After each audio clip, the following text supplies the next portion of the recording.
అందుబాటులో ఉన్న మంత్రులతో సీఎం సమావేశమయ్యారు. మిగిలిన వారిని కూడా వెంటనే సచివాలయానికి రావాలంటూ సమాచారం అందించారు. కేంద్ర బడ్జెట్పై మంత్రులతో చర్చించనున్నారు. బడ్జెట్లో కేటాయింపులపై ఆగ్రహంగా ఉన్న సీఎం భవిష్యత్తు కార్యాచరణపై మంత్రుల అభిప్రాయాలను నేరుగా తెలుసుకోనున్నారు.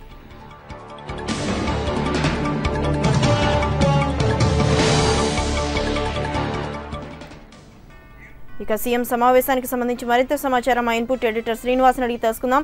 శ్రీనివాస్, చెప్పండి, ప్రధానంగా బడ్జెట్కి సంబంధించే కాకుండా ఏ అంశాలకి సంబంధించి ఈ సమావేశంలో చంద్రబాబు మంత్రుల దగ్గర నుంచి తెలుసుకోవాలనుకుంటున్నారు? కాసేపట్లో సమావేశం ప్రారంభమవుతుంది.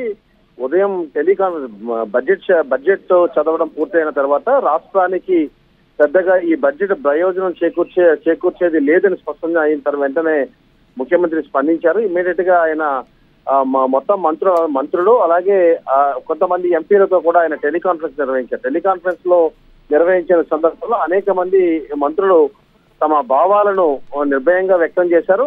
కాంగ్రెస్ ఈ రాష్ట్రానికి అన్యాయం చేస్తే కనీసం బీజేపీ దీనికి న్యాయం చేస్తుందని భావించాము. ఈ బడ్జెట్ లో కనీసం కొంత కేటాయింపులకు సంబంధించి కానీ లేకపోతే విభజన సమయంలో ఇచ్చిన హామీలకు సంబంధించి కానీ ఖచ్చితంగా ఒక ప్రకటన వస్తుందని చెప్పి రాష్ట్ర ప్రభుత్వం భావించింది. అయితే అటువంటి ప్రస్తావన ఏది లేకుండానే కేవలం కొన్ని రాష్ట్రాలు బెంగళూరుకు సంబంధించిన మెట్రో కానీ బాంబేకి సంబంధించిన మరొక ప్రాజెక్ట్ కానీ ఈ రెండు అంశాలను మాత్రమే ప్రస్తావించి ఆంధ్రప్రదేశ్ కు సంబంధించి ఒక్క ప్రాజెక్టును కూడా ప్రస్తావించకపోవడంతో అనేక మంది మంత్రులు కూడా ముఖ్యమంత్రి వద్ద తమ ఆవేదన వ్యక్తం చేశారు. దీంతో పాటు ఒక ఎంపీ అయితే కనుక మరొక అడుగు ముందుకేసి ఖచ్చితంగా ఈ కేంద్ర ప్రభుత్వానికి మనం నిరసన తెలియజేయాలి, రాజీనామా చేసేందుకు అనుమతించాలని చెప్పి ముఖ్యమంత్రిని కోరడం, ముఖ్యమంత్రి కొంత వేచి చూసే ధోరణితోనే ముందుకు వెళ్దామని చెప్పి ఆ ఎంపీని వారించడం, ఇదంతా కూడా మధ్యాహ్నం వరకు జరిగిన పరిణామం. అయితే సాయంత్రం నుండి కూడా ఒక పక్క ఢిల్లీలో శ్రీనాథ్ చౌదరి కొంత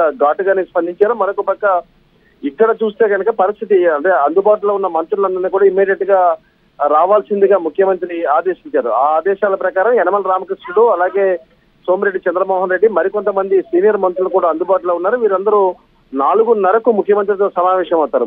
ముఖ్యమంత్రి ఎటువంటి నిర్ణయం తీసుకుంటారు, కేంద్రం వైఖరికి సంబంధించి కేంద్రం మార్నింగ్ యనమల రామకృష్ణుడు మాట్లాడిన సందర్భంలో సాయంత్రానికి కొంత క్లారిటీ వస్తుంది. ఎందుకంటే బడ్జెట్ ప్రసంగంలో అన్ని అంశాలు చేర్చలేరు కాబట్టి కొన్ని సాయంత్రానికి క్లారిటీ వచ్చే అవకాశం ఉంటుందనేది మార్నింగ్ నుంచి చెప్తున్నమాట. అయితే సాయంత్రానికి కూడా ఆంధ్రప్రదేశ్ కు సంబంధించి ఎటువంటి ప్రయోజనం కలగదనే ఒక స్పష్టమైన తర్వాత ఇక ఏం చేయాలి, భవిష్యత్తు కార్యాచరణ ఎలా ఉండాలి, మంత్రుల అభిప్రాయాలు ఎలా ఉన్నాయి, ఎంపీల అభిప్రాయాలు ఎలా ఉన్నాయి, ఇవన్నీ కూడా ముఖ్యమంత్రి తెలుసుకునే ప్రయత్నం చేస్తున్నారు. 4:30కి ఈ సమావేశం సెక్రటేరియట్ లో ప్రారంభమవుతుంది.